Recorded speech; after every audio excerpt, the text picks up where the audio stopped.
people to go ahead and get in. I hope everybody is having a good day. It is beautiful here in Los Angeles. I think it's about 70 something degrees. I could not be happier. Got off work early, so I am ready to do my video. So for the people who watch this coming, as you start to come in, make sure you like and subscribe. And even if you see this as a playback, when you get in here, go ahead and like and subscribe. So today I am talking about why it is so hard to stop spending holidays with abusive people. So of course, I think Thanksgiving is tomorrow or something. So I wanted to give this for people who do actually celebrate the holidays. So hopefully I can give a little insight about why it's so hard to stop going around these toxic people. You know these people don't mean you well. You know these people don't like you, but for some reason you get these little few days off from work, and the first thing you do is run off to these people's house who could not stand you. They've been treating you crazy for years, but for some reason you keep on going to these people. And so this little video here is going to be to help you see why it's hard for you to stop doing stuff that you don't want to do. And I also hear people saying, oh, I don't want to go to my family member's house. I hate this time of year. Oh, they treat me so horrible. But then I'm like, okay, well, why you keep going? One of the main reasons why I decided to do this topic about why it's so hard to stop spending holidays with your toxic family members is because I've been meeting with a lot of clients this week, and guess what the main topic is? People dreading. They don't want to go see their family members, but they already went to get their turkey. They've already went to get the ham. They've already went out to get their clothes. And I'm like, if you don't want to see these people, why are you making all these arrangements to see them? And the number one thing, and believe it or not, I've been getting this from older people. When I say older people, I'm talking about late 50s, 60s, 70s. Been calling me this week, and we've been talking, and this has been the major thing. And for some reason, I just assumed that once, honey, somebody got in their 50s, 60s, 70s, 80s, that they would be done with going to places around people that they didn't want to be around. But that is not the thing. Hey to y'all, say hey if you coming in so I can see who you are, if if you okay with that. So one of the first things is what? Yeah, you guessed it, guilt.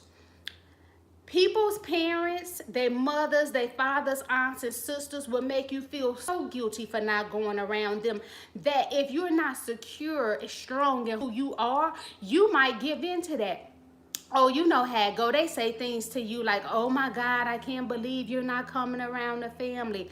You know we do this every year. What's gotten into you? What's people gonna say? Oh my God, this could be the last year with Aunt Cindy. Oh, Uncle Pete has already had 2 heart attacks and 2 gallbladder attacks. You know, he got gallbladder attacks, but they about to bring him over there and eat all that pig and eat all that food and fattening food. But you know, anyway.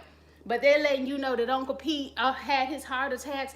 Your grandma, your granddaddy may be dead next year. You know, you got to come around the family members. They say all these things to make you feel bad.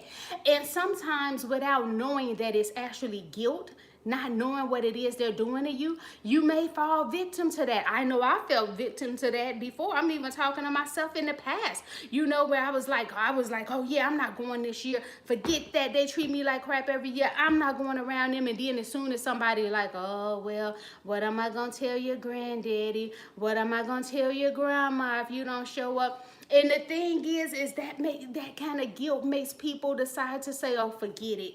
You know, it's only one day. But no, it don't matter if your Thanksgiving is one day, or if the Christmas you're celebrating is only one day with these toxic people.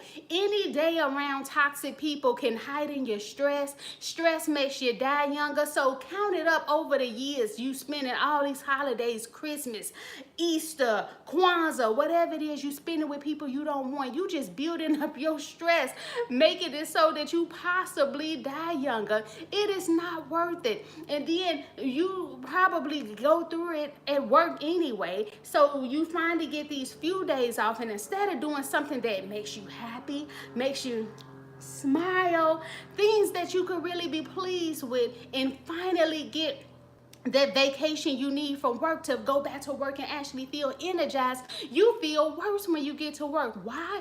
Because you drained yourself with your alcoholic auntie Penny, who can't stop getting drunk and cussing everybody out, making everybody feel bad, bringing up the family abortions, the family murders, the family everything that's going on. But you put yourself in these situations, and it's like, wow, you really had the day off from work to go sit around drunk Aunt Penny, who been drunk forever and nobody has called her out on it.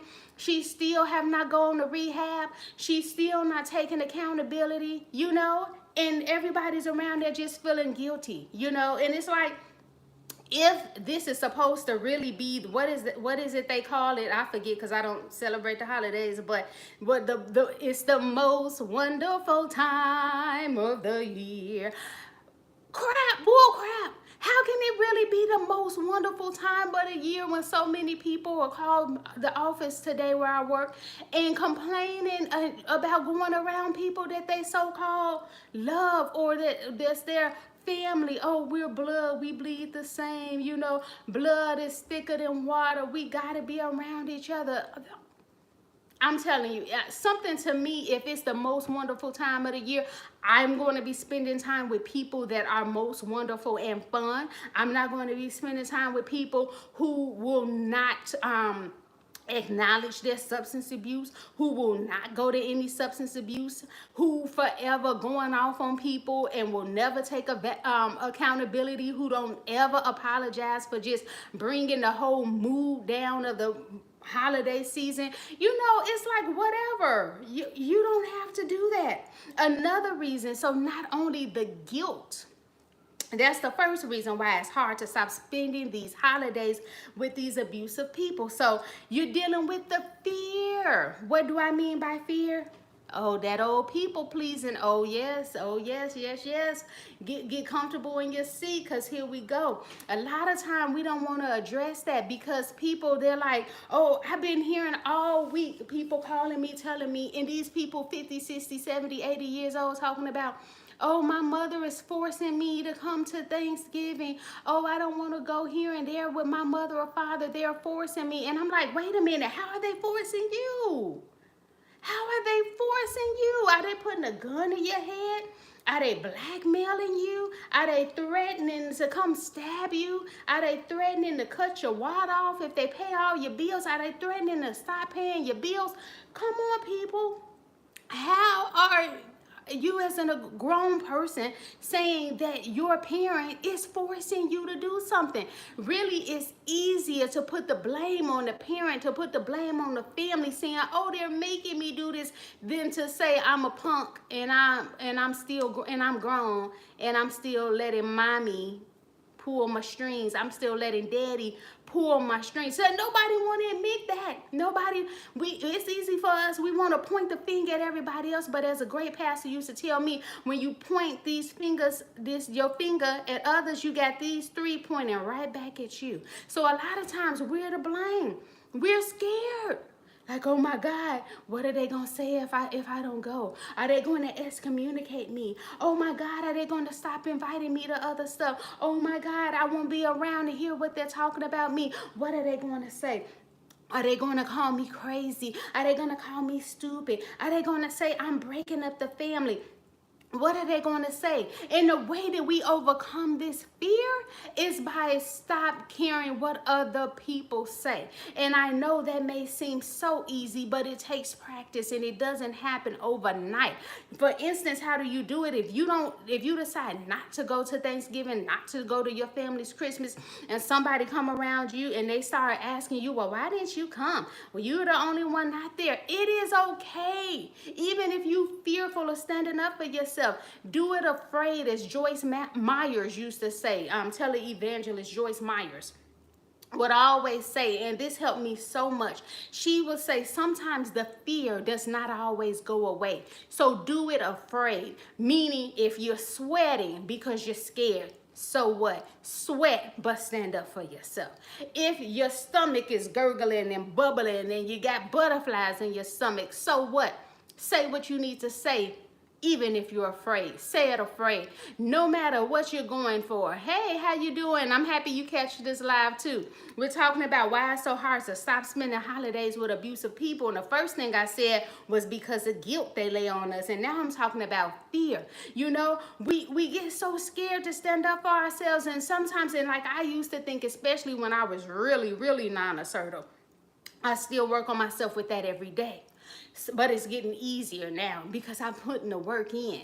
You know, I used to think, oh, well, it doesn't matter if I don't stand up to my family right now or to other people, because I'm sure when I get older, it'll be easier, or I'm sure something will happen and it'll just make me stand up and be assertive. I used to act like a fairy godmother was gonna come out of somewhere, Twinkle, what is her name for Peter Pan? Little Twinkle or whatever, was gonna come out and sprinkle some fairy dust on me. Woo! And then all of a sudden I was going to be strong. I was going to be courageous. I was going to be assertive. Well, I'm going to tell you, little Tinkerbell. Yeah, that's her name. Why y'all didn't tell me her name was Tinkerbell? I'm telling you, little Tinkerbell never came.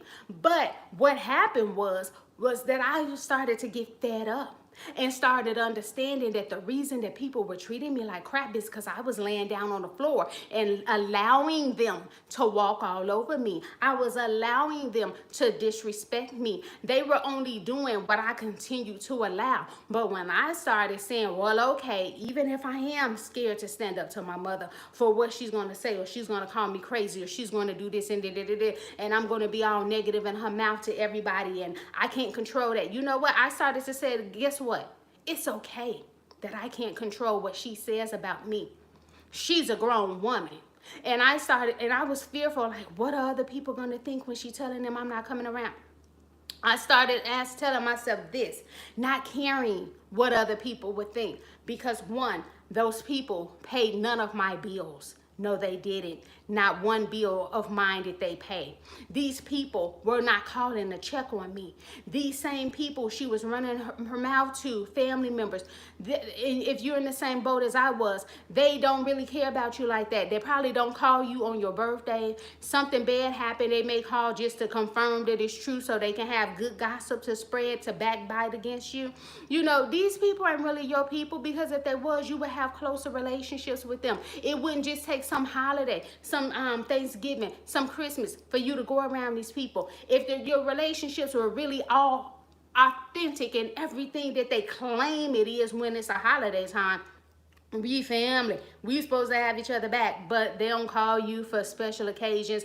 You really don't get a congratulations. You post stuff of your successes and great things on Facebook, Instagram, Twitter. They act like they don't see it, but you clearly see them liking and appreciating and congratulating other people in your family, but you don't do it. Why? Because you're probably that scapegoat. So ask yourself, why are you letting fear of these people make you go to functions, family functions that you don't want to be at?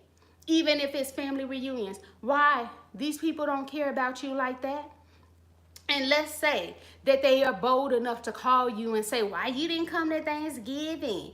You know, we wanted your little potato salad. Why weren't you there? You know, everybody else was there. Everybody else made the commitment. Everybody else got up early or whatever to go over there. Well, probably late if you black. I'm just saying, maybe if you're another race, maybe y'all get places late too. But anyway, I don't know any black people who would eat early on the holidays. It was always sometime late. But anyway, so you can tell these people, if they come to you, oh, I don't want to talk about that. And guess what? Like I said, you were listening. Joyce Myers, what did she say? You're right. You were listening. A plus for everybody that's listening, because y'all is smart. Very, very smart people here. Look, you're right. Do it afraid. Even if you trembling, shaking on the phone or in their face, you trembling, they caught you. Why? Trina, why you didn't come? Why you didn't come to the family function? Shaking, voice shaking and trembling. You can tell them, I don't want to talk about that. It's personal. You don't owe these people no explanation. And some of them used to you being the family punk, so they're going to keep pressing you. That's to be expected, that they're going to keep pressing you. Because they think that if they give you a mean look, if they scoot in close, if they use their tough voice, that they can intimidate you. But you can stand firm on that, even if you sweating. Get you a little piece of tissue. You sweating because you scared to stand up for yourself while you ain't coming to this family holiday thing. You can tell them. That's something I want to keep to myself. But if I decide to change my mind and talk to you about it, I know how to reach you. You ain't gotta tell them nothing. And they gonna try to start bringing up that guilt. Oh, well, this person felt that way. This person said they ain't seen you in forever. This person said they got cancer and they don't know if they're gonna be there next year. You let them say whatever they're gonna say, honey, because you don't owe them an explanation. If we grown, some of us like to say, well, I'm grown. Well, honey, I think like this. A real test of how grown somebody is if they can stand up to their family of origin, meaning whoever raised them, whether that be your birth parents, your grandparents, your aunties, your uncles, your foster parents, and everything. Don't tell me you grown and you still going to these family functions because they gonna be mad at me if I don't go, Samyra. They forcing me. If you not 17 and under, please stop telling me that somebody forcing your grown self to do something. If you gonna tell me that, show me the picture where they got like something to your head about to blow your brains out. They got the knife to your dang throat. If not, please stop with that excuse and just say you trembling like booty meat and you scared. It's okay, I've been scared before. I know. You coming on in here, go ahead. Don't be shy. Hit the like button, y'all. Hit the like button because you know I'm hitting this nail on the head. Hit that like button. Don't be scared. If you have not gotten my books, my fiction books, you can get the links down below for Amazon. I went wide, y'all. You can get my books now at Barnes & Noble, not in the store, but you can get it actually online, Barnes & Noble, Kobo, and other places. The links are below. And also, if you want to book a session with me, I am a clinical therapist. We can do that, and I specialize in trauma, PTSD, anxiety, and depression. So yes, and of course narcissism, yes. So yeah, you have to stand up to them. Like I said, you don't owe these people an explanation of why you decided to use your vacation to stay in your house with your own family. If you are celebrating these holidays, you don't have to be around these people. Another reason why it is so hard to break free is because of tradition. Oh yeah, you may say to yourself, but Samyra, I got to go around my family members. Ever since 1997, we have been getting together with the turkey. We have been putting baby Jesus in the manger. We have been all wearing ugly sweaters and taking pictures around the mistletoe and the Christmas tree. I cannot break that tradition. This is my family. This is what we do. And what I'm going to say is, like I said, I don't celebrate the holidays, but if that is your thing, that ain't got nothing to do with me. Do what you do. If you have these traditions with people that are healthy, that is fine. And what I'm saying is, and even sometimes you're going to get somebody to come around that got a little drug problem or something like that. But as long as what I'm saying is people call them out, like, you know, you're not about to have this drug addict around y'all a family function and everybody know he's stealing people's wallet. Every time he come around, somebody getting something stole, but nobody has the courage to tell him he can't come in. That kind of celebration, why you want to be around it? Nobody stopping this auntie. And I said, when I say stop, meaning I believe grown people have the choice to behave how they are. But if people not calling this auntie out and saying things like, look, auntie, this year we not getting together at your house, because every time we get over there, you start going off on people, start bringing up all the evil stuff people did except for you and your kids and the favorite people you got in the family. You start cussing everybody out. You start threatening to cut people. You know, if they wrap up too much of your plates and put the foil on your plates and start leaving out the house, and they know they ain't brought nothing to the celebration, but they trying to pack up all these plates. And you trying to cut everybody and spitting on folks. Look, we not coming to your celebration this year. You show us that you can behave yourself right, maybe even show us that you even got yourself in some AA classes, then you can come. So that's what I mean. I'm not saying turn your back on family because they got some mental illness or stuff like, or substance abuse. I'm saying that as long as people are checking this behavior and not allowing it to go on, and even let's say if you allow aunt to come over to the celebration, she says she ain't gonna cuss nobody out, she ain't gonna be gossiping out and backbiting about everybody. She come over to y'all little tradition. As soon as she get to acting crazy, you give her 1-2 warning. After that, kick her tail out. But no, most dysfunctional family, they ain't gonna do that. If you got something to say to that aunt, saying, hey, I'm grown, don't talk to me like that. Why are you cussing me out? Stop calling me out my name. The dysfunctional family, the one you spending all your money and energy going around to see on your only days off, they gonna tell you, oh, shush, shush. Don't talk about Auntie Penny. You know she been like that for years. Oh, you know Auntie, that's just how Auntie Penny is. You need to get over it. You need to have forgiveness in your heart because you know that's just Auntie Penny. Oh, they gonna check you. Because you're not leading with negativity. You ain't like them. Your spirit don't resonate with them. Oh, they got everything to say about you. But they ain't gonna say nothing to Aunt Penny. Aunt Penny could sit there and pee all on herself, and everybody would be like, oh, go get something to clean up Aunt Penny. And then she's still allowed to stay. She's sitting up there drunk off 10 beers. She ain't even been at the place an hour. But Aunt Penny is okay. So that's what I'm saying. Why are we holding on to traditions that mean us no good? Why not go off and make your own traditions? If you got your own family, why not go out and do things with them? And bring others who in your family who you know ain't crazy, toxic, bring them around. You don't have to be a part of these traditions of evil that makes you feel horrible about who you are as a person. At a certain point, that's a choice that you're making. All right.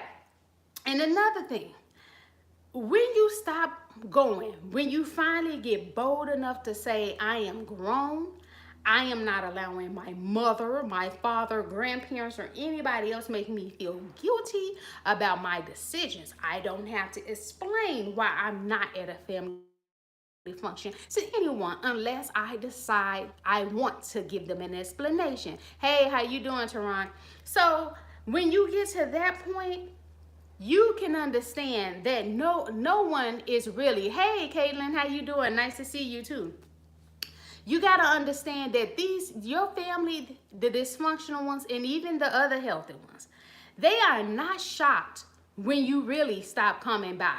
I mean, they know let me say they might be shocked because they used to you, how's my phone already losing power? Anyway, they used to you playing the victim, willingly going to these celebrations and then complaining like, oh my God, they treat me like crap. Why do they always do this? Why are family so nasty? Why they so negative? Why they so narcissistic? They used to you going on and on and on. But then they know one thing about you. You gonna complain, but you gonna be there all dressed up and beautiful, ready to do it all next year. So, oh, you say Thanksgiving tomorrow and I'm not going around my fake family members saying, fry me some chickens. Yeah, staying home. That is an option. There's nothing wrong with you if you decide to stay home. And like I said, these family members, when you stop going, they will be shocked because they'll be like, oh my God, who are we going to pick on this year? Oh my God, does this person think they too good to be picked on? Are they starting to get some self-esteem? Oh, they starting to like themselves? Oh, what they think they too good to be the family doormat? Oh my God, they go into a frenzy, honey, because they was expecting you to come. Now they got to figure out who they gonna bully because you not there. So now they looking around, they're like, oh my God, who can we bully? Who can we gossip about? Who can we backbite? Who can we make cry this year? Who can we scheme on this year? Because the family scapegoat who usually comes year after year, despite it being obviously that we don't like this person, that we hate this person, that we're jealous of this person, whatever it might be, they're like, oh my God, they're not here. Forces them to go and play with somebody else. Hey, how you doing, Angela? Good to see you too.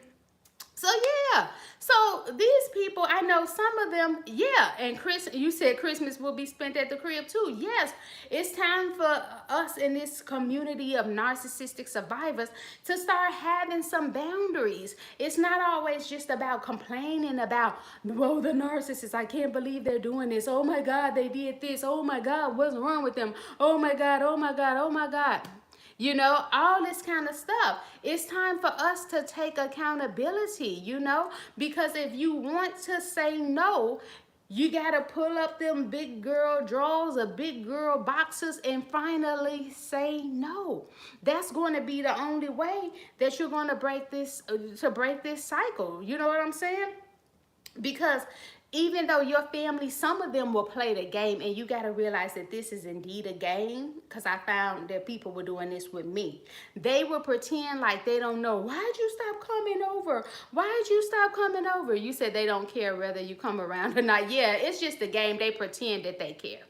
Caitlin says, I'm staying to myself tomorrow for Christmas. I'm going where healthy reciprocation people are. Exactly. Go where the healthy people are. It's a choice after 17 years old to continue to be around the unhealthy people. That is a choice. But yeah, so some of these people will play with your head and they'll be like, why you don't come over? Why you don't? They know the last time you came over, somebody burnt you with an iron. They know somebody threatened to shoot you. They know somebody stole from your purse. They know somebody got drunk and went off on you.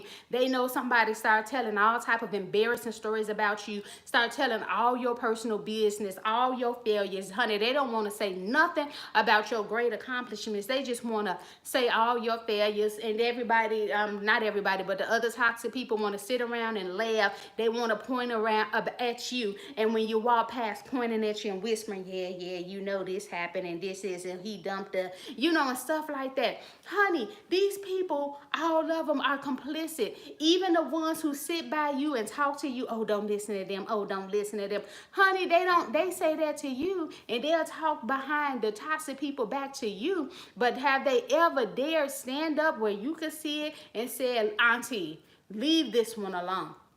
Granddaddy, stop saying that about this person, about you know, our cousin, you know, mama, stop treating this person like an outcast. They don't stand up and say nothing, honey. They just happy that the attention ain't on them and it's on you. And sometimes they feel bad, and some of them will come around you, oh, poor you, you know, that family, they doing you bad this holiday season. But you know, just suck it up. You only got a few more hours to be here. You will be in the safety of your own home soon, and you can do what you want to do, and you don't have to come back for abuse until Christmas. You can suck up the abuse for a day, can't you? These people really do expect you to endure abuse and try to make you think that it's okay because it's only for a day. It don't matter. Abuse shouldn't even be for a second. You are worthy. You don't have to tolerate people abusing you even for a day, even if it goes against tradition of your family, even if people make you feel guilty, even if you are scared. You are more than that. You are beautiful. You are everything. You know, you don't have to. You deserve so much better. It's your family. You have to yeah, they tell you it's your family, you got to be there. Forget that. Forget that. I am so sick of people. I won't say sick of it. I don't like that concept in this world. And you're right about that. That they tell us that it's our family and we gotta be there. Whatever. What is family? Family should be some people where you have, just because I came through a person's vagina and I had family because of that, that does not mean I have to stay with those people. Of course, until you're a certain age, yes, you have to be with those people, but God made feet for walking. Okay, you got a greyhound bus. Somebody told me they got a greyhound. I don't never see no greyhounds in in LA or California, but I guess they still exist. You got a train, you can run away from these people. You got a plane, you got cars, you can run away from these people. Honey, it is a choice. You don't have to stay put with these people, family of origin. Who lied to you? Who told you that just because they're your family, you got to endure the abuse and keep going around these people? No, if you are believing something that this world has taught you and it don't serve you, you are free. I'm telling you right now, you are free to let go of everything that does not serve you. If your family don't serve you and you've given them warnings, even if you haven't given them warnings, you stayed around for abuse for years and you don't need no warning. They don't need no warning. They've been doing it for years. Get the heck on if you can. You know what I'm saying? Because sometimes with marriage and kids and stuff like that, it's hard. But no. If they don't know, who said that? Blood is thicker than water. That was probably a narcissist back in the day that created that. They always, these people that are hungry for power and have this power and control constantly come up with different sayings and themes to make people they feel lesser than submit unto their power. And so imagine a person being a narcissist back in the 1800s, and he was just like, how can I make my family and generations to come feel guilty, you know, for not submitting to the powerful narcissist? Oh, I know how to keep them bound. Tell them blood is thicker than water. Yeah, right, Teron. Blood is thicker than water. Biggest lie ever told. You got to ask yourself, who came up with these sayings and slogans? We just be around here saying all kind of stuff. Oh, family, all you got. Who told us that? We know it been passed down from generation to generation, but who came up with that saying? What was their mental health like? Was this person somebody, a freaking dysfunctional person, antisocial, narcissist, whatever, that was trying to control some people and get them to submit? Who was this person who came up with this saying, no, miss me with that? Excuse me. Does your family serve you? And I'm not saying that family should all be perfect. I'm not saying that. But those of us who grew up with narcissistic parents, we know we're not talking about just regular dysfunction. We know we talking about some serious crude stuff, being called crazy. Constantly have people stealing money from you, your own family, being con artists and getting over on you and putting bills in your name and wishing all type of evil. And every time something evil happened to you, they rejoice and couldn't be happier. You know we deal with a special type of brute beast. Let me read some of the comments.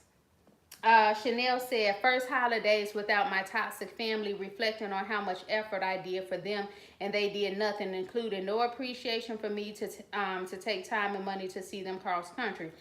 No, I've been there too, Chanel, where I paid to go from California back to Indiana, paying $400 and something for a ticket, and I get there, people cussing me out, screaming at me, acting like I'm an inconvenience, and I ain't seen them in years, but you're begging me to come. And as soon as I come, now all of a sudden I'm an inconvenience and going off on me, and I can't even barely walk through the house. What you doing? Why you making noise? I'm like, I grabbed a cup. You know what I'm saying? I ain't got time for these narcs. But no, but the beauty is that now, Chanel, you see what toxic behavior was going on. So now it's up to you to decide how you're going to handle yourself. Are you going to keep going and allowing them to do it? Because if you do, you know that this is a choice at this point. But now you know better. Guess what? I know that you're going to do better. I don't even know you, but I'm going to say I know you're going to do better. And you're not going to spend your time on people who could care less about you, who not spending time on you, who not spending money on you, who don't act like they, people who are not happy to see you, don't value you. I'm hoping we not doing that no more. Why? All right, let's see. I'm sorry, I'm just looking. Okay, Teron said, haven't spoken to my mom in 3 years and a half. Haven't spoken to my father in almost 2 years come June 2021. And it's unfortunate that it's like that. No more. Thank you, Chanel. Look at that. Deliverance. Nah. But look, hey, no. And sometimes it's unfortunate, and I think that in people, they're always questioning why the children aren't speaking to the parents. It's like, do you know how crazy that is for kids not to have anything to do with their parents? Meaning that y'all know, that's been around a long time, know that I was no contact with my mom up until she died. It's natural for children to love their parents or love whoever their caregivers are. You know, we think our parents are superheroes. For a long time, we think they can't do nothing wrong. They're just the best thing that ever came into this earth. There are everything. We sometimes want to be like them. We want to put on their shoes, their jewelry, their perfume. We want to walk in their clothes. We want to do everything like them, you know. And so for us to grow up and not talk to them means that something terrible happened. And I hate when people try to minimize the reason we went no contact. Like, people will say, like, oh, you know, like some petty arguments, that's your auntie, you need to get over. It's like, nah, honey, we dealt with some severe abuse. Stop acting like some of us ain't have Jeffrey Dahmers for parents. Stop acting like some of us didn't have Alton Coleman's or Ted Bundy's as similar Ted Bundy's as daddy, honey. Because some of these con artists, killers, serial killers, people that make kids eat vomit, people that beat kids, burn kids with iron, strangle kids, these people have children. And some of us are growing up under these people, and people out here telling us, well, ain't nothing that could make you stop talking to your mom and your daddy. And it's like, oh, so if Jeffrey Dahmer's my daddy and he around here eating people in the basement, and I know this as a child, but ain't nothing I can do because I can't fend for myself out here in this tough, brutal world. And but as soon as I get 18 and I say, look, I ain't going around him no more because he been eating people in the dang basement all these years, and I couldn't tell nobody about it because he said he's gonna chop me up and eat me too. So I had to shut my mouth. But now I'm grown, I'm gonna call him out through YouTube because I ain't gonna be in the house with him, because he may chop me up and put me in the freezer. But I call it out. But now everybody think I'm the one with the problem, but my daddy chopping up people and eating them and freezing their body parts.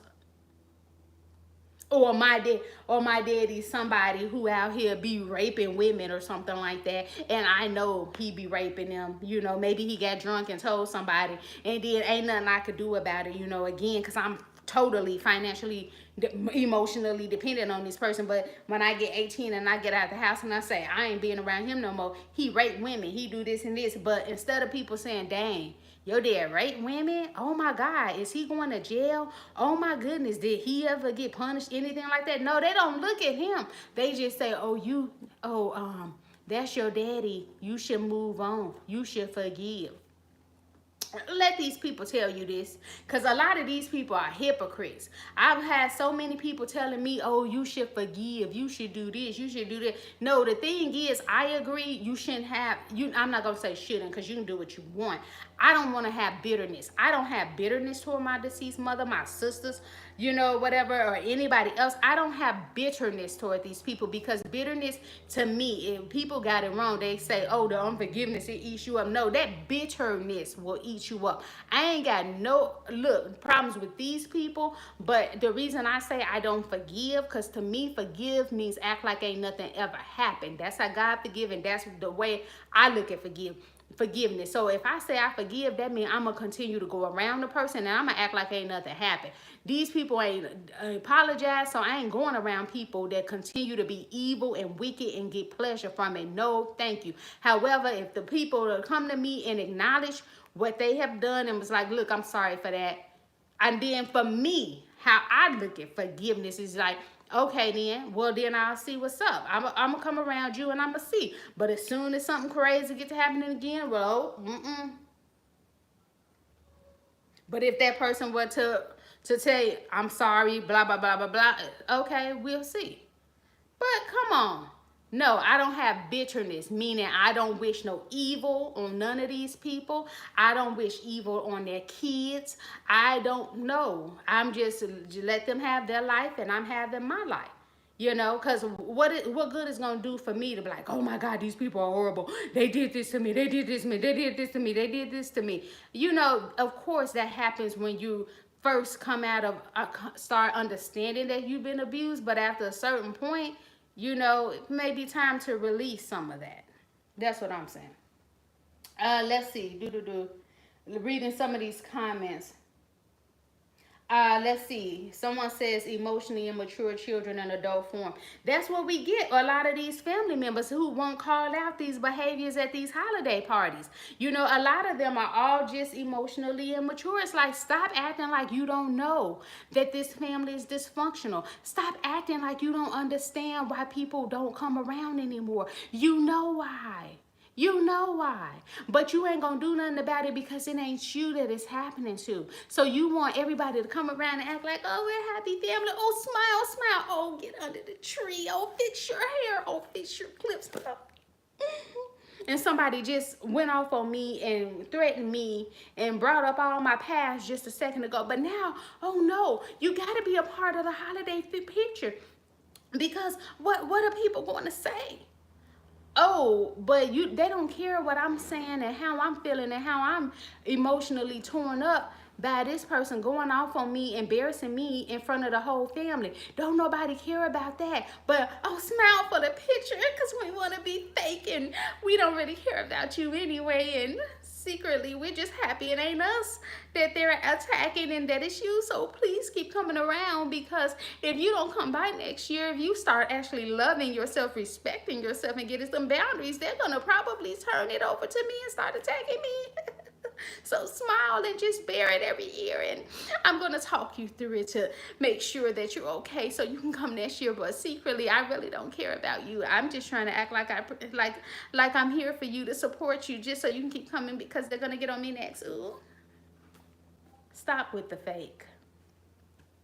All right, let's see. Someone says, yes, that effort to be an inconvenience is exhausting. I fully hear you. Yeah. Being treated like an inconvenience when you go around these family members. You made all sacrifices. You could have stayed at home in bed. You got up. You bought a new outfit. You do all kind of stuff to be treated like crap. For what? Make it make sense, y'all. Someone said, I stay away from my relatives. They are like enemies. I spend my holiday peacefully without them. Yes, yes. Let's see. Tehran, you and spiritual whistleblower are the best when it comes to narcissist parents and families. Well, thank you. I appreciate that. I really thank you for that comment. Let's see. The parent can do no wrong, especially the mom. Yeah, don't make me get on my the mom worship. You know, this I was listening to this pastor on TV, and I really like what he says a lot. He's deceased now. But I was listening to something and he was talking about, oh, unforgiveness. You got to get it out your heart. You ain't spoke to your sister in years. You ain't spoke to this one in years. I turned that off. And I know some people, some people who don't understand the Bible would be like, oh, that's because you was convicted. You was convicted. No, I turned it off because that was foolishness. Okay. This one said, I can't understand it. If you read the Bible, you will also see what Jesus said. Who is, when they told him, oh, Mary coming, oh, your mother coming, stop what you doing, make room for her. And you know what he said? You think he stopped to make room for his own mother, Mary? No. And people be worshiping her, but you know what Jesus said? He said, who is my mother? Who is my father, my brother, except those who do the will of the Lord? You can believe in God and his son if you want to or not. It's up to you. But my personal beliefs is that if the person don't treat me with the way like the Bible say, with love, kindness, being patient, being gentle, being long-suffering, because even I have faults. The thing is, it's like, no, who is my mother or my brother? My mother or brother is the ones that, and sister and cousins, those is the one who believe the word and actually not just quoting scripture, not just going to somebody's church, but who actually living the fruit of the spirits, love, patience, kindness, gentleness, all those kind of stuff. That's who my brother, my mother, my sister is. I don't care if I flow the same blood through you. Do you got that Holy Spirit in you? Do you got the fruit of the Spirit in you? That's what I'm dealing with. Everybody else, see, that's the thing, and that's a different channel. I have to give me a religious channel for that. You got to understand there's two seeds. There's God's seeds in this world, and there's Satan's seeds in this world. And ain't no way, no God has told you to sit around and endure emotional abuse, no physical abuse, no type of abuse. Why would God be sitting high in heaven, your heart, wherever you believe he is, and like, yes, Samyra, be abused? That makes you a strong believer believer. I can use you if you've been sexually abused, emotionally abused. What kind of God would that be? Come on. Emotional and physical abuse destroys people. Some people even try to kill themselves and succeed at killing themselves over stuff like that. Ain't no God plotting you for. You don't get no special hero cookies, no special presents for God because you're enduring abuse. People in the church used to tell me that for real. Like, oh my God, you know, he's giving you he's giving you gifts and talents. So that means that you got to endure a lot. When I would tell them about the abuse, like my mother and stuff, I wasn't confident. And I was trying to get validation because I thought I was doing something wrong to displease God. So that's why I stayed as long as I did. And people in church made it no better. Some of them telling me, you got to endure that. You got to endure. I got to endure emotional abuse all my life to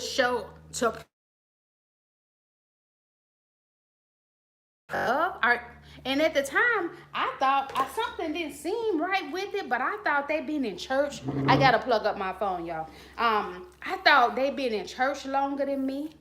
I thought they knew better. They knew better than me. So y'all, I was trusting them. Make sure, guys, there's 9 of y'all in here, or probably more, but that's all I see. If you like this content, don't be stingy. Go ahead and like it, y'all. Or am I talking to the narcissist family members? Is y'all mad at me because I'm telling truth and people gonna come in and watch this video? If you not the narcissist, hit the like button, y'all. Stop being stingy.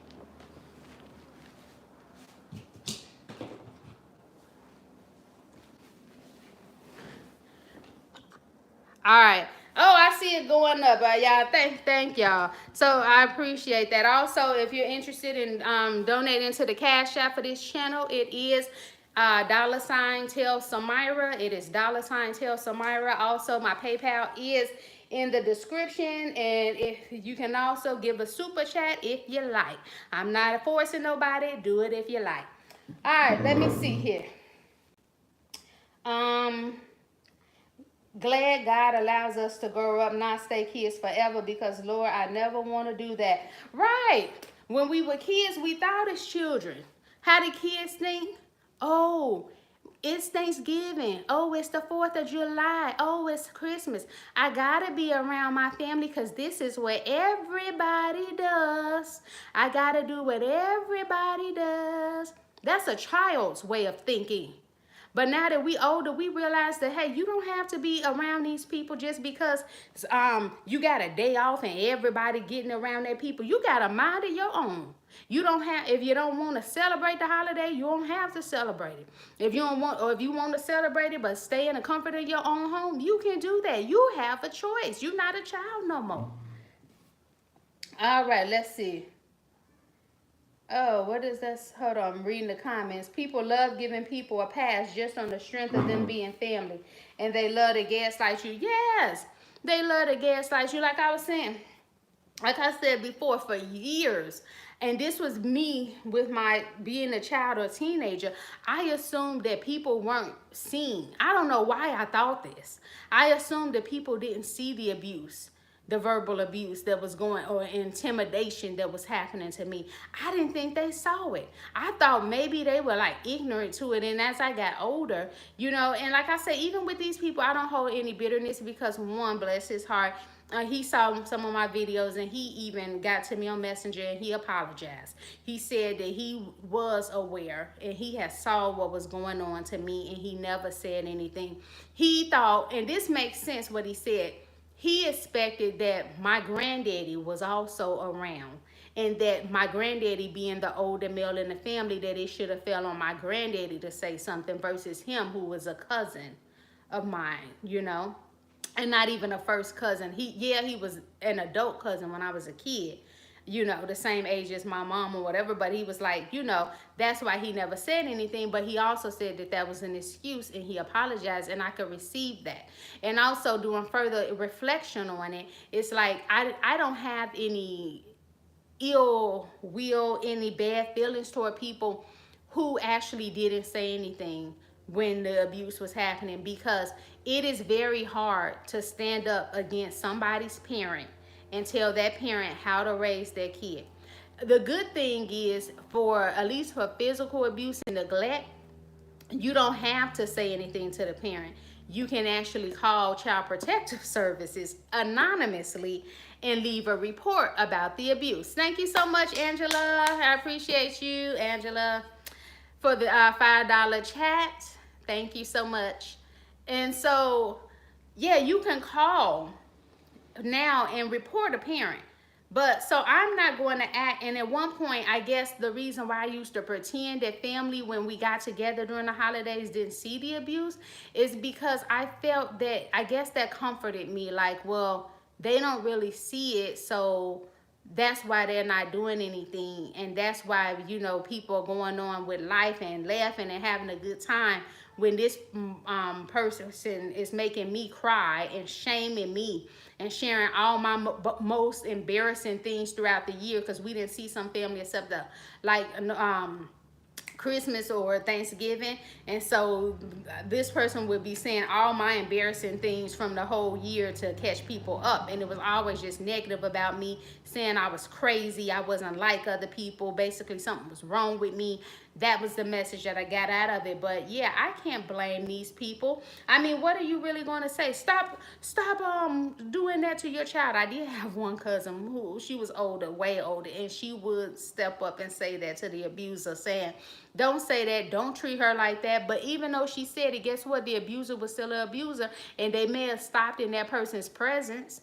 But as soon as we got home, it was back to business. So even that didn't matter. And every time we would see the cousin who would come to my aid, I used to love her so much, because it was like, oh my God, somebody is standing up for me. I really felt good. Whereas my self-esteem was crushed, I felt good. But even then, every time we saw the cousin, my cousin had to repeatedly say something to the abuser every time we saw each other, because the abuser was the abuser. So it's like, ain't no sense to me of being mad at family members. I mean, what was they gonna do? Was they gonna take me from this person? No, I grew up, I graduated in the 90s, y'all, and still today, 2022, it's hard to prove emotional abuse. Some people will look at you like, emotional abuse, verbal abuse, what? They respect even people that have training on mental health, like the Child Protective Services and stuff. They don't even honor emotional abuse. They're starting to a little bit more. I went to a training last year and they did some teaching on emotional abuse, but even they said it's hard to prove, and really they got to pass it to their supervisor, who pass it to their supervisor, to even see if they can even send somebody out to the house, because it's emotional abuse is still something that people are learning to understand. So yeah, I went somewhere with that, but I went a long way with that. Okay, let's see. Somebody said, I'm reading the chats, it's crazy. They love making you feel like a burden and complain about what they do for you when you never ask them to. Right. And it's just cycles of abuse. And if you continue to go around these dysfunctional family and you have children, what does that teach your children? It teaches your children to keep on with that cycle of abuse. It's like, even your children, they learn like, oh, well, mom or dad kept going around and people were clearly abusing them, so that must mean it's safe for me to keep going around. Then your children start getting abused by these people, and then everybody keep looking and saying, why is our family so dysfunctional? Why can't our family be healthy? Because nobody has taken time to break these cycles of abuse. Even you, if you're taking your kids around these freaking dysfunctional people. And again, I want to give a disclaimer. Some families have people that have substance abuse and mental illness. I'm not saying that that's wrong, but I'm saying when they are allowed to be abusive, to steal from people, they come around, you can't even sit your purse down because your uncle gonna rob your purse, and people know he do this every year and they still keep inviting him. That, I wouldn't go around that. They don't call it out. They don't call off your Auntie Penny, who get drunk every day, every holiday, going off on people, cussing people out, kicking people out the house, and then everybody keep meeting at her house every year, and they know how she do. That's the dysfunction I'm talking about. I'm saying drunk Aunt Penny, yeah, she can come to your house, but she do something crazy two times. At the third time she do it that day, kick her tail out. That is different, because you're like, okay, I'm not just gonna say none of the alcoholics or the drug addicts can come. But I'm gonna say if they did something crazy and I ain't seen no changes, then they gonna have to get kicked out or not allowed to come in. Oh, okay, Uncle Pookie, you was stealing out of everybody's wallets the last 25 years. You got some proof you done went to rehab. If not, don't you cross this door opening. That's what I'm talking about. All right, let's see. They say you should love your parents and family regardless of their faults, even if they act like evil demons towards you. Thank God I woke up from the brainwashing. Yes, at one point we have to wake up from this brainwashing. It's like, no. Why should I be loving something that's acting crazy? They ain't showing me no love. The best thing you can do for that is call out the behavior, set boundaries, stop going around. Because if we never set boundaries, these people gonna continue to do it. Why would they change if we ain't making them change? You say, I can relate. I grew up in the 90s and I can remember emotionally abusive teachers. Oh my God, some of them teachers in the 90s, y'all. Ooh. Coaches and city workers, some of them was a trip. I also realized that these people who emotionally abuse others and deny that what they are doing is wrong, get mad if someone abuses them. Yeah, that's the thing. The dysfunctional family members, honey, they not going to tolerate nobody abusing them. Why? Because they got some self-respect. They got self-respect.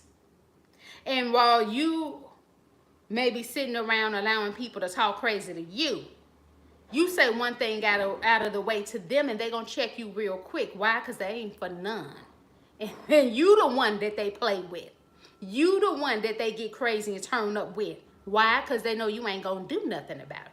That's why I said you gotta use that Joyce Meyer saying, do it afraid. Meaning, even if you're shaking, you're trembling, you're nervous to stand up for yourself, and you gotta speak up. Even if you feel you're gonna pass out, stand up for yourself and pass out because you're scared. That's okay. It's better to say something and be scared than say nothing and continue to be a punk every dang year, getting punked by these people and wondering why they keep punking you.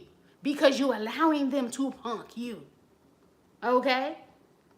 At a point, we can't keep blaming these family members because you're grown. Why you keep going around them and you know they're dysfunctional? Is there a part of you who likes that dysfunction? Come on. You know what you're going to get when you go around them, but you keep going around. You know they're going to cuss you out. You know they're going to do something crazy to you to make you cry, hurt your feelings, but you keep going around. What, you like that? Is there a part of you that needs to be punished and brutalized to feel alive? Maybe your days is all boring and you only the few times you get around your family, your heart gets to pumping because you're defending yourself and you feel frightened and scared, but something in you like that, something in you, it reminds you of childhood and you dysfunctional yourself, but you want to point the finger at the narcissist, but you keep signing up for their abuse. It can only be a narcissist if there's somebody to be a victim.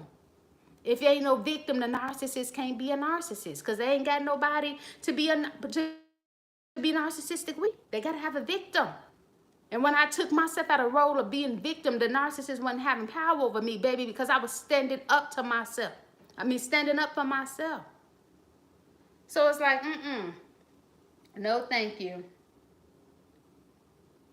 Let's see. Someone said, I am finally standing up for myself. Yes, you're right, Samyra. You got to take account. Yes, you got to take accountability. And I know one thing. My videos about accountability do far worse than my other videos, y'all.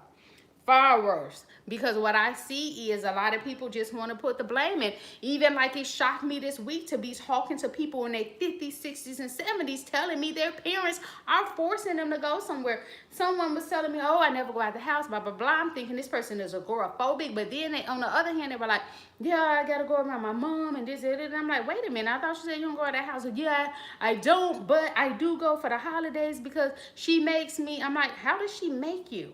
See, some people don't want me to be their therapist. Because I'm not just going to pat you on the back and lie to you. I am going to push you to get out of your comfort zone. So I am not going to tell you what to do, but I will ask you a ton of questions. Oh, like for instance, oh, how does she force you to go? Oh, you know, she makes me feel bad. So she says something and you feel bad, then you decide to give in. Oh, you see that? You decide. See, it's like, nuh-uh. I put it back on the person because it's all about us. It's all about us. It ain't about what everybody doing to us. It is how we perceive ourselves, others in this world, and the decisions we decide to make. So come on. Mama and daddy ain't forcing you to do nothing. You over 17. And some people, depending on how rebellious they was, probably 14 years old, it's time to grow up. These people ain't paying no rent. They ain't taking care of you. I hope not. Now, maybe if they taking care of you and paying all your bills, you probably better get there and pretend to be nice on Thanksgiving and Christmas, honey, because you ain't independent. Now, if that's the case, that's a different thing. But if that ain't the case, stop lying, talking about they forcing you. Say the thing. I'm a punk.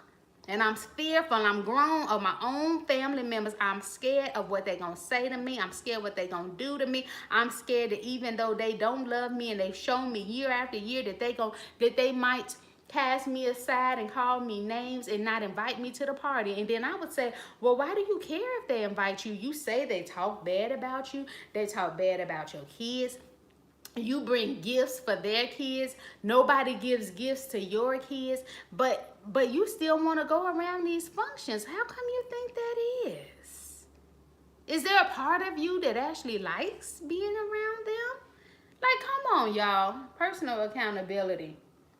I thought, someone says, I thought for years a bad family was better than no family at all. I finally gave up on my bad family and moved on. Right. How many times do we block our blessings because we holding on to negative, toxic family? We so scared of what's going to come to us if we let them go.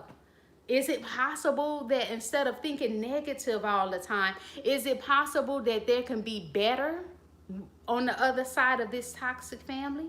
Like and I see that a lot with people in this narcissistic community, survivors, that they hold on to things. I used to hold on to things too long, hold on to bad jobs, bad friendships, whatever, too long, fearing, well, what's going to happen if I don't have this person or this job or this thing. Oh, a lot of times it's fear of being lonely.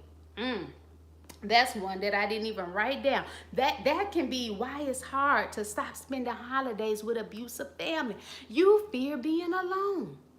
You don't want to have to tell people that you ain't doing nothing for the holiday. You want to go back to the office with people who don't like you that much there either. Really that much. They don't care about you that much. They'll fire you and replace you the next day. I don't care how super great you think you are. They will fire you. So you want to go back to the office and be like, oh yeah, I got with my family. I'm looking for my water, y'all. I'm thirsty. What am I doing with my water? Oh, here you go. Excuse me. Yeah, if you coming in, don't forget to like this video, y'all. So, and book a session with me. All that is down in the description. If you are looking for a therapist, you can book a session. So yeah, we want to get to the office and we don't want to feel like something wrong with us or our life ain't just as great as our co-workers. And so even though your family made you cry, made you feel bad, you leave that part out. But you going, oh yes, we had this and my auntie cooked this. Knowing your family hecka toxic and you really didn't like being there. Or you want to prove something to the people on social media.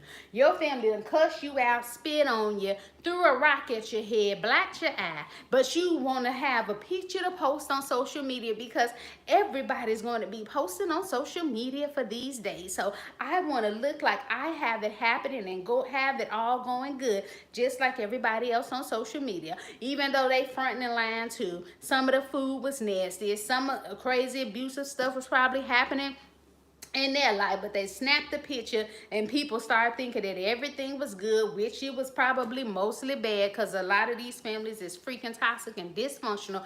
Not that they all are, but I'm saying, what's the real reason why you keep going around these things? You know, are you trying to fit in?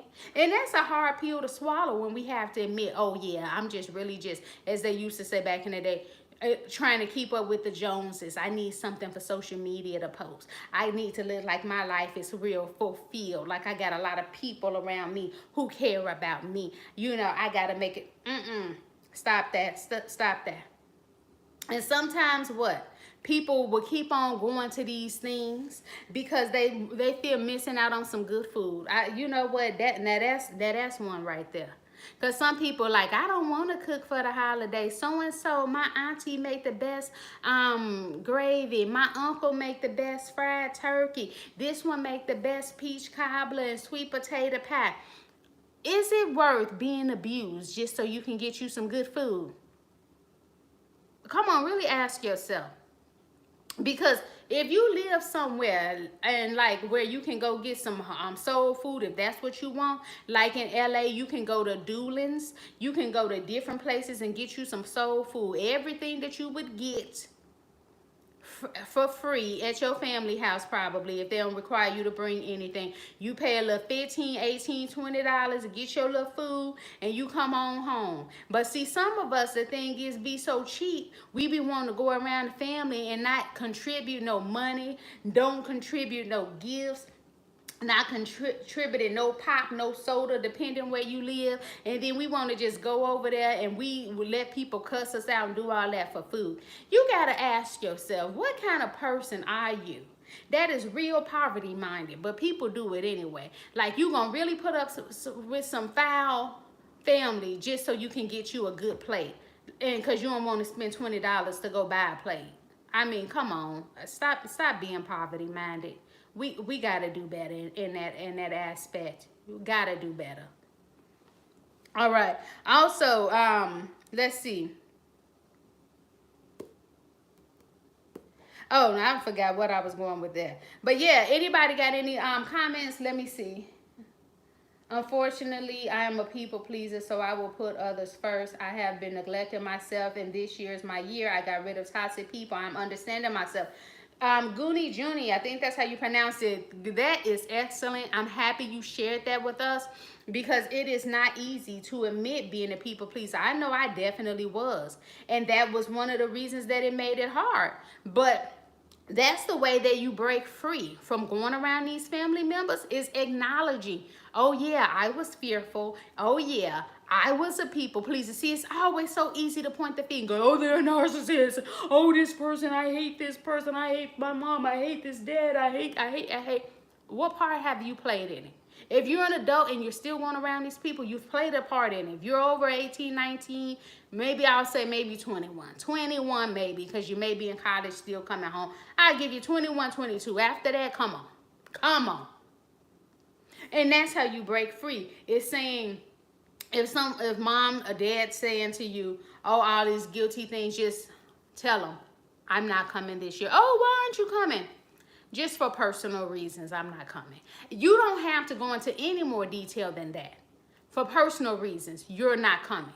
Come on. I know this society has told you, oh, you got to do this for your parents. You got to do this. You got to do this. You can't say this. You can't disrespect. You are not disrespecting your parent as you being an adult, telling your parent that something is personal and you're not doing it. Now, if you were a certain age, 18 or so, living, or whatever age, living in their house, yeah, you're going to owe them an explanation. But as soon as you're freaking grown, you got your own life, you're out of their house, you can let them know without disrespecting. You're not cussing them out. You're not screaming at them. You're not raising your voice. You're not intimidating them all in their face. You're just saying, I'm not coming for reasons I am not going to discuss. Let's talk about something else. And if they don't want to talk about something, do the broken record technique. You know how the record, back in the day, if you old enough, the record used to scratch and it would repeat itself over and over. Like if it was on the song, like, hello, it would be like, hello, hello, hello, hello, hello, over and over. So you continue to repeat yourself, the broken record technique. Your parent asks you again, they ask you 5 times, oh, why aren't you coming? I'm not coming for personal reasons. You just stick to it, and that's it. And say, let's change the subject, and you start talking about something else. You do that 2 times or so. They say something the 3rd time. If you're on the phone, just say, hey, gotta go. Talk to you later, and hang up. And I know somebody is shaking on the other side of the screen. Oh my God, over my parents. What will people think? My parents don't say I hung up on them. No, you didn't say I hung up. You said I gotta go. Goodbye. You said that and you hung up. That's how you set a boundary.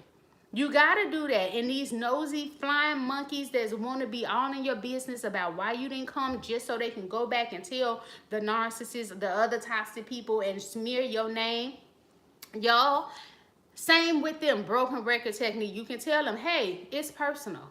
It's personal. And the reason you say it's personal, because when you're grown and they don't pay your bills, when you're a child, you have to explain things to people. And people will play you like that. People that's good on control, it's a manipulative tactic to make you explain yourself, because the person that explains themselves is little, like a child. The person who is asking all the questions is the one that has the more power, more rank in that conversation. So you're down here, acting like this person up here is your mommy, daddy, caretaker, your guy. Oh, I need come because this, and this person. And then they know they got power, so now they're going to make it worse and start asking you more questions. Well, did you think to ask someone? Did you think how that would make me feel? Did you think how that would make somebody else feel? Why would you do that? Why would you put that in your head? Who you been listening to? And you like a little baby. Oh no, sorry, mommy, daddy, cousin, person who could care less about me, like me, love me, hug me. I ain't never liked to hug you. You stupid. You always been stupid. Come on, y'all. Come on, y'all. We gotta stop playing these games. And like I said, ain't no little fairy god gonna come and put some dust on your head and one day make you bold. You have to decide to be bold today. Yeah, and it's gonna take practice. But you can be bold today and decide that you're not going to those freaking family gatherings, okay? And like I said, I used to think being older brought people more confidence. They could stand up for themselves. But I told you I got a 60-something, 70-year-old person this week tell me that they was mom forcing them to go to the holiday party. I had so many senior citizens calling me, telling me about family they didn't want to be around. So no, I see that to me that just totally disproved my theory that all people got bolder with age. You have to force yourself to be bold, even if you feel afraid, because if not, you will be calling somebody 90 years old talking about you still got to be with your sisters and they family on the holiday, and they forcing you, and you 90 years old. And the thing is, we put it off and always say, well, in the future, I'm going to be bolder. In the future, I can stand up for myself. In the future, honey, I'm going to tell you this. I used to say that kind of stuff in my 20s. One day I'll be bolder. One day I'll love myself more. One day. But it wasn't until I made a decision one day to start standing up. That's when it started getting easier, because it's like a muscle. When you start with the weight and stuff, it's going to be very hard and stuff, but you keep pumping that muscle. How you pump that muscle? By standing up for yourself. You know, then eventually it gets easier and easier and easier. You know, sometimes you still may be shaking. Sometimes my stomach still be doing a little funny bubble thing, you know, when I'm standing up for myself, but I still gonna say what I need to say, even if I'm afraid. I'm gonna say it. Why? Because I found out that I really dislike myself when I don't speak up for myself. Why? Because I feel like a punk. And I don't like, do you like feeling like a punk? I don't like feeling like a punk. And when I was going to all these places I didn't want to go, justifying myself to people I didn't want to, it made me feel little. But you know what made me feel bigger and stronger? Standing up for myself, saying no, saying I'm not going to explain, but the answer is just no. No is a complete sentence, or, you know, no is an answer. That's all you're going to get. Okay? Because I understood. I started seeing that how people were playing with power with that. Like, nah, I'm not explaining nothing unless I want to. All right, let's see. Goonie says, I had no boundaries. In physical pain, I would still try to fulfill their needs and wants. And like I would ask, did they appreciate that? Did that make them love you more? See, people, the thing is people, and this is just people in general. We say we want somebody that's totally 100% do everything we want, always there, and always nice to us, always accommodating, but really we don't. Because even the nicest person that, you know, who finds another nice person that's totally all accommodating, they lose respect. It's just human nature. You lose respect for that person. So if you're all always accommodating. For instance, if people not really bringing any gifts for the holiday exchange, but you're always the gift giver, you're wondering, why aren't people appreciating me? Why? Because people they find it like insignificant that you're doing that. Like a few times, yeah, they may be like, oh, happy, and be authentic with it. But if you keep doing it and you see they not doing it, they look at you like they don't appreciate it. Or for instance, you're always that person to get to the family holiday parties real early. So when you get there early, they got you cleaning chitlins. They got you doing all kind of crazy stuff. They even ask you to stay late to clean up.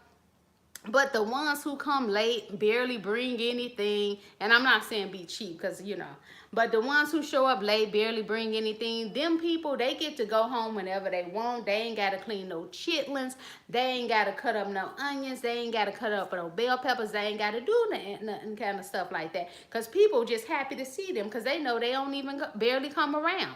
So that's what it is. People, they familiarity breeds contempt. You come around too much. You always available. Of course they're not gonna really appreciate you, but if you barely come around, then when you do it, it'll be like, oh my god, look at, oh, my son Samyra's here, whoa, lo, lo, lo. You gotta make people appreciate you. Yeah, I like that, Teron. You said F the future. You got to do it now. And I'm just gonna go back to say this and to end it here. And make sure you're liking this video if you haven't already liked the video, y'all. It ain't gonna hurt you to like the video. That you can't keep blaming these people. Like, if they don't have an incentive to change, if you keep coming around every year. You wonder, why haven't they changed? Well, why would they change? They know you're not going to hold them accountable. They treat you like garbage, but you keep on posting all on Facebook and social media, and they your friends. Family, everything. Ain't nothing without family. Blood thicker than water. Family this, family that. And you don't think your family is thinking like, dang, we treat you like crap, or she treated like crap, or he treated like crap, and you all posting all this family stuff. Like, is you slow? You don't see what's going on? People be thinking this even if they don't say it. And you like, why every time I come around, they disrespecting me. The problem is, it's not what they're doing, it's that you keep coming around for the disrespect. So do you like the disrespect? Or are you living in this paradigm of what people told you that you're supposed to be around the family? Like, why do you keep coming around? This is what I mean by personal accountability. Nobody is going to change or see a problem with the family until you start doing something different. That's one reason, like, my family, I'll say close family who grew up in my house, the reason for me backing up was partly to show that there's consequences for bad behavior.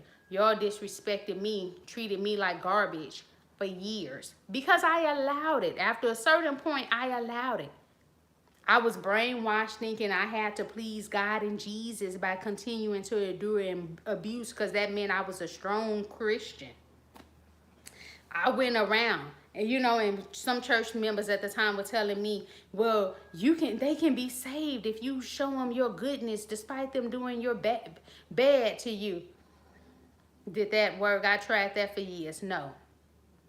Some of them went to church, and then they went to church and they stayed hellions and devils, and they was in church for years. After I was the first one to go to church, and after me, they started going to other churches, and the only difference with them turned in, they was devils going to church. Ain't nothing changed, and this was years, okay?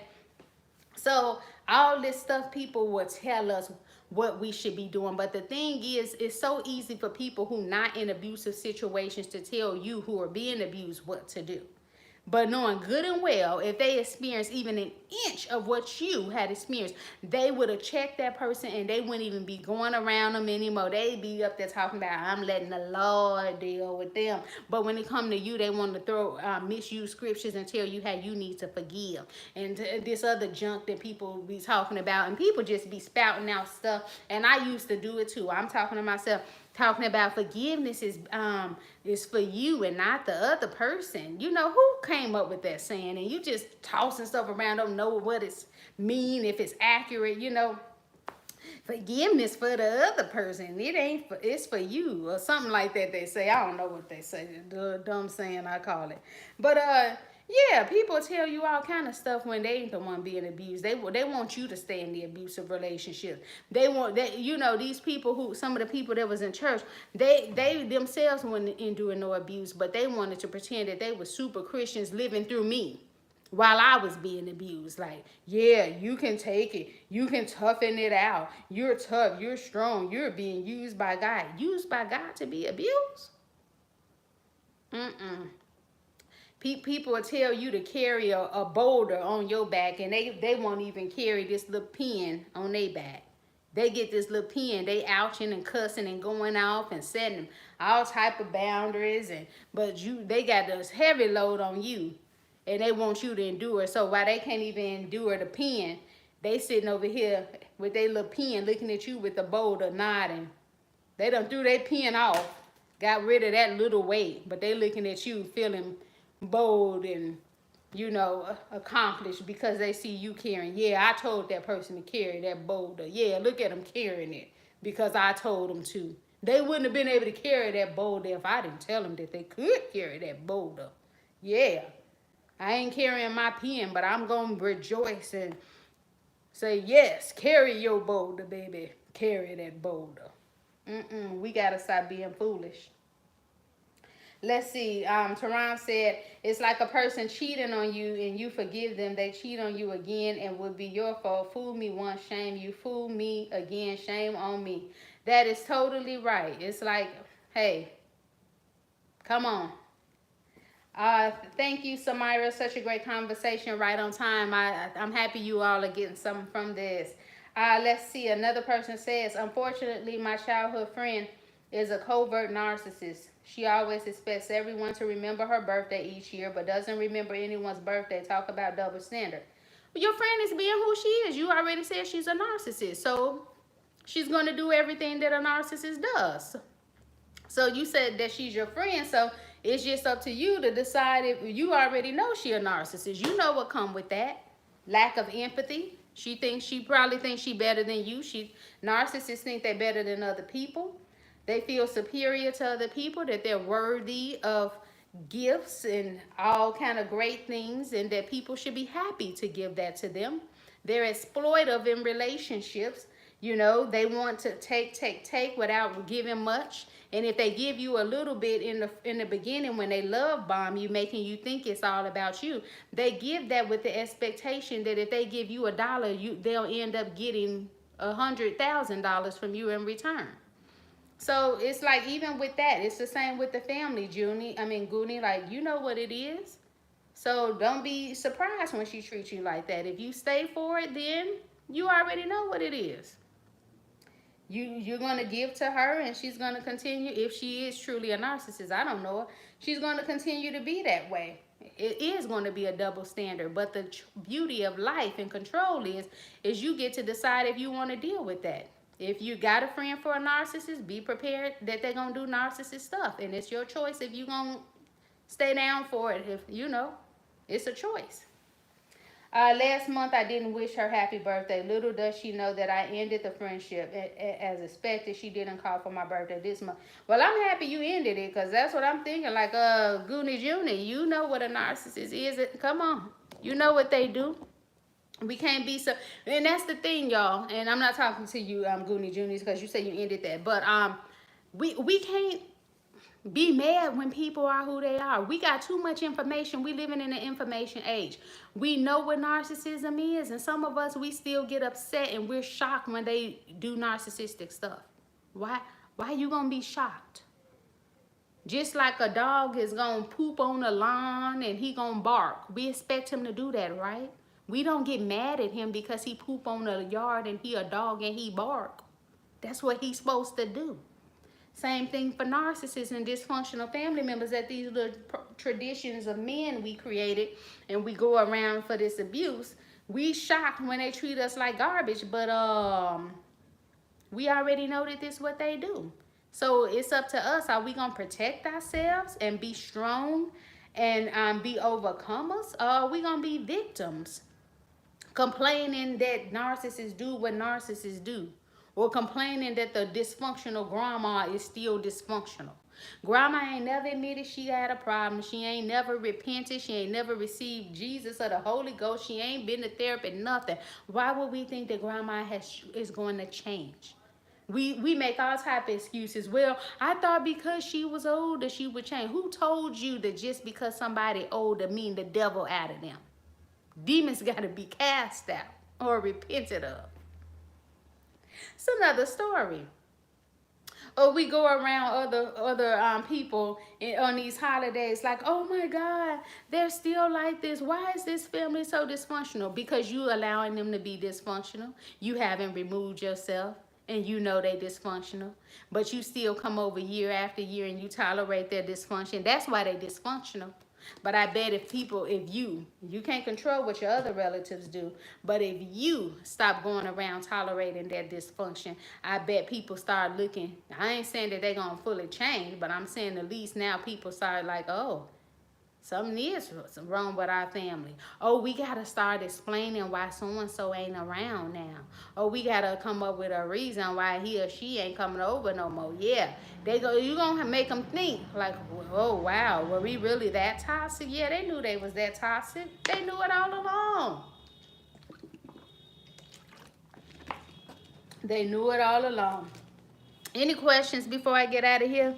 Y'all, I bought some, what is this, purple. Any of y'all know Irish moss? I got some purple Irish moss, some sea moss, y'all. And I put it overnight. And so at about 6 o'clock my time, it'll be ready to be, what is that, made into that sea moss gel.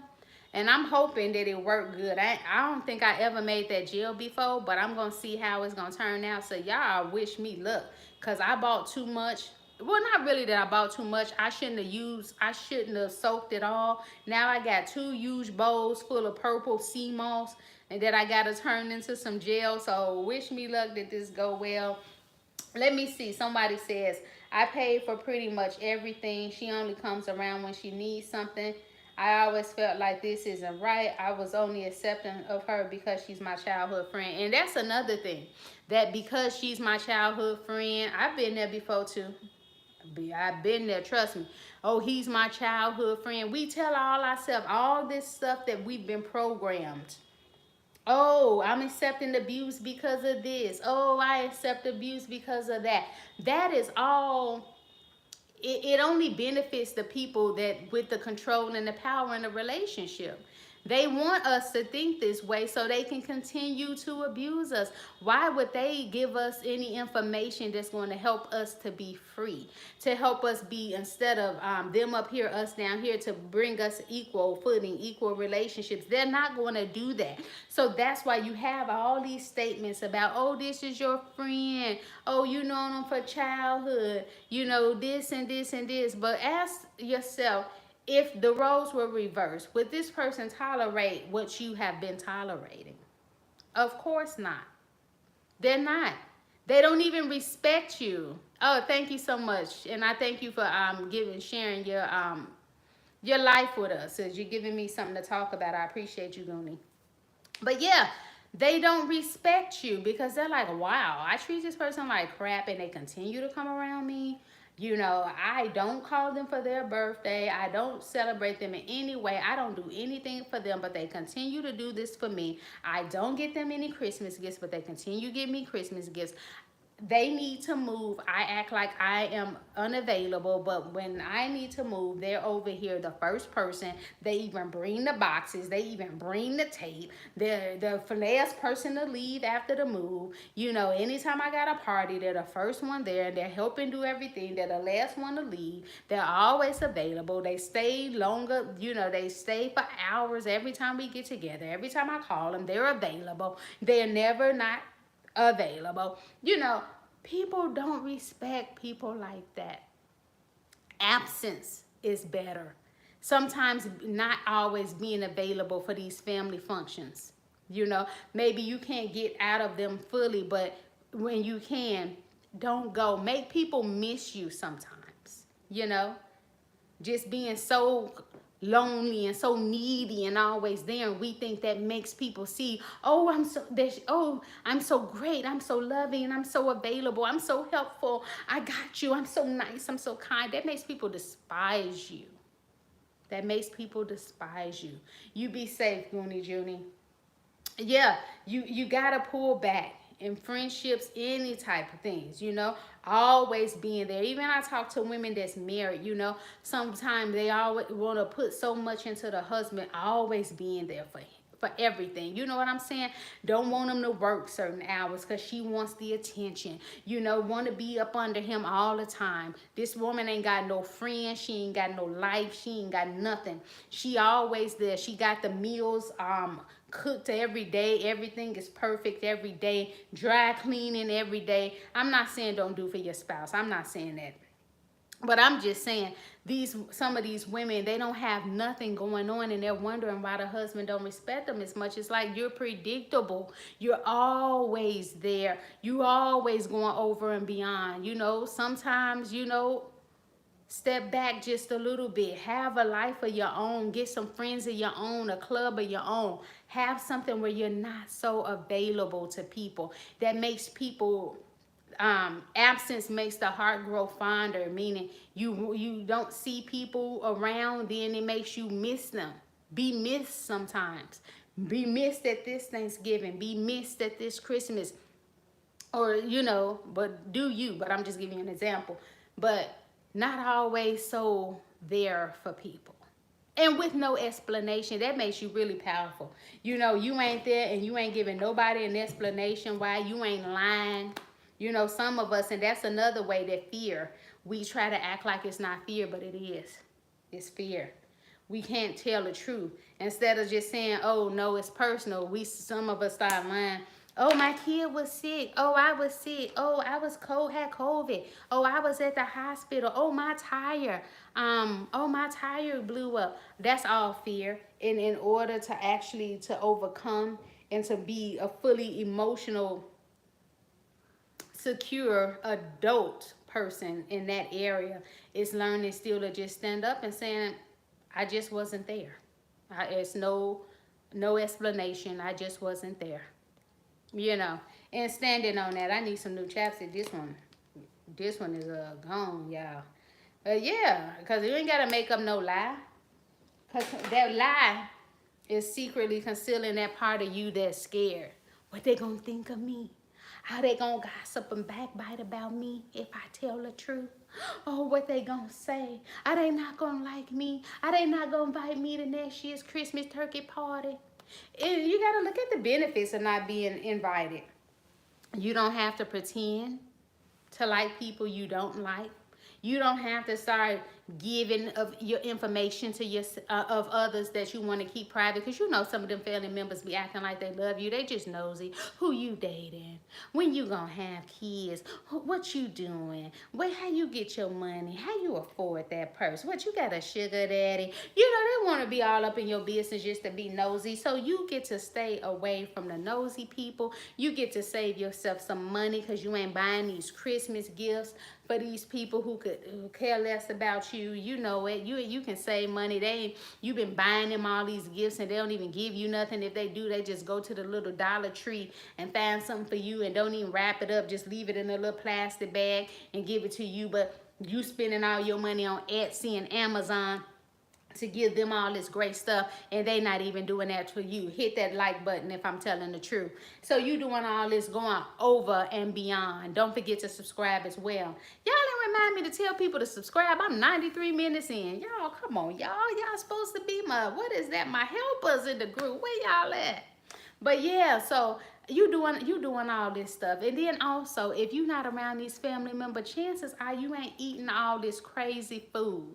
Because, you know, people be wondering why after the holidays, auntie and uncle who up in age is sicker. That's because they eating all this junk. Eating all this pork, stuffing themselves with all this dang on fat back and chitlins and all kind of stuff. Hot sauce, knowing they high blood pressure too much. too much uric acid in their body, eating all this salt. You know, your auntie almost dead anyway, and now she's swelling up after the holiday, back to back. Thanksgiving, she eating crazy. Christmas, eating crazy. And everybody there talking about we love each other, but all of us eating death. Make it make sense. I don't know, y'all. I don't know. I'm gonna head on out of here. So again, don't forget to like this video on your way out. Don't forget to subscribe. Also, if you want to book a session with me, you can do that down below. You want to grab my books that's now available on Amazon, Barnes & Noble, Kobo, Google Play, all these other places. The links are below. Y'all take care. Bye.